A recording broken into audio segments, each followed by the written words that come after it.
Hello everyone, it's great to have you here today. So for today, we're going to be studying with the first basis of debate first. So you guys might have a question. What is debate? Well, debate is a sport where you compare and compete between both sides. One is agree and the other is disagree. You both have to agree and disagree with one single topic question.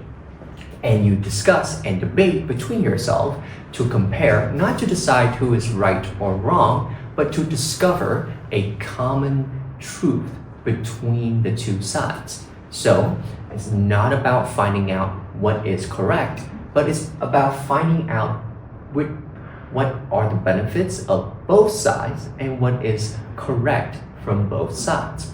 So for today, we have a bit of a central question for students such as yourselves: books versus smartphones. So some of you guys might prefer to study with books, some of you guys might prefer to study with smartphones, and you guys have been doing that for almost your whole life. So some of you may think that books are better, some of you guys might think that smartphones are better. So are you guys both right?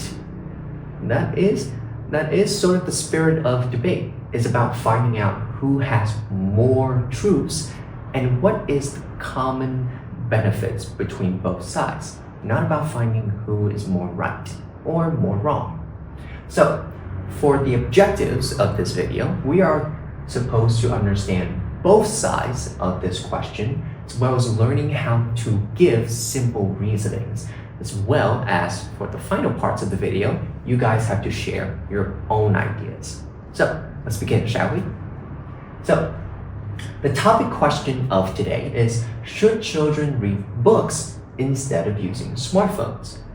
So that's a bit of a central question for you and your parents. So whether you guys choose to agree or disagree, both of you guys have to try and understand each other's side in order to be able to debate more effectively. That's why we're not covering just one side, but two sides of the issue here.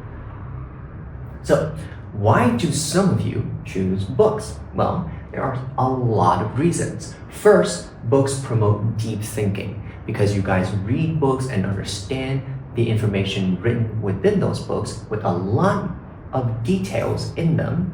You're going to have more deeper and more detailed analysis of that information.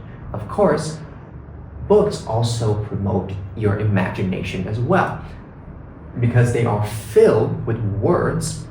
When you guys read them, there aren't pictures or videos that you guys are looking at.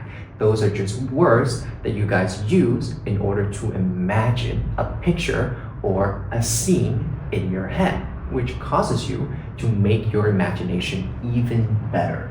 And of course, because books are full of words, it's going to improve your vocabularies as well. Whenever you see a new word, that immediately is memorized by your brain, which improves your speaking and writing in English or in any other language that you're reading. So there are lots and lots of benefits to books. There are detailed information that helps you think deeper. It helps you focus more because you read books for a very long time, which makes you pay attention to them for a much, much longer time. And for long-term learning, because you read them for so long, you are always going to be able to study long-term much, much better. Now, of course, is that reasons why smartphones are worse than books? Not really. People choose smartphones simply because there are other benefits that books just can't provide. Like, complicated books have a lot of detailed information, which can be really difficult to understand for first-timers or beginners. So, for them, they can use smartphones and computers and videos in order to digest the information in a more easier way. Of course, it's also fun and relaxing. You don't want to read a book for an hour, 3 hours, or even days in order to understand a quick, simple bit of information.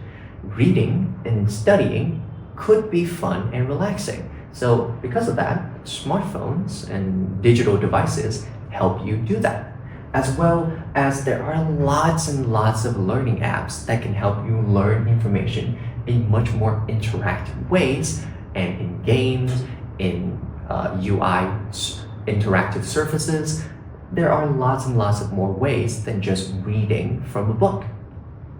So, of course, the benefits of smartphones are just as many as with a book, just in different ways. There's quick and easy information.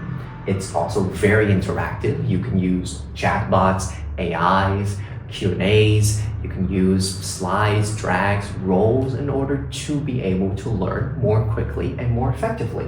It's also really easy to use as well. There are only so many ways that you can use a smartphone, and I believe that some of you guys can work your way through those apps even without any sort of introductions or instructions at all. So there are lots and lots of benefits to using smartphones. So is any of the side the most right one? Not really. In debate, both sides have great points. That is something that you have to accept first if you want to debate. You always have to understand that there are common truths, just like how books and smartphone have one common truth, is that they both help children learn, just in different ways. Debate is in order to find out that little common ground in between the sides, so you can decide what is the best way to do this, to learn or to do anything. So how do you construct a debate? Well, that's pretty easy. It's kind of like a conversation. You have first an idea, and then you explain it to the other side. So the idea is your main argument. So let's say you are on the agree side. Well, why do you think books are good? You give the idea first, books are good, and then you explain it because books allow you to focus for a longer time. And then, of course, you have to give an example that it works in real life in order for people to believe you, right? So the example here could be a real life person that you know, or it could be a situation in your head that makes logical sense. For example, you can use your sister or brother who has studied books for a very long time in order to prove that they can focus for a longer time. Or you can use an imaginary hypothetical situation, like imagine you're in a classroom and you need to pay attention to the teacher's lectures. So if you read books for a very long time and the teacher's lectures last for that amount of time, wouldn't it make sense that if you read the books for that time, you can focus on the teacher for that long of a time as well? See, that is how you construct a debate. So here are some example arguments that you guys can use in order to debate for both sides. So first is, yes, that's the idea. And then second, it's good job, that's the reason. And then thirdly, that's very good, that's the example. The example is your evidence, is your proof. So always make sure to include that in your arguments as well, okay? So right now, you have learned how to make your first argument. So let's start off with that first. If you want to try it out, film a video of yourself sharing your own argument, explain it, give an example, and record it on video. That's all the simple steps that we need in order for you to be able to become a master at debate. But for now, step by step, slowly, okay?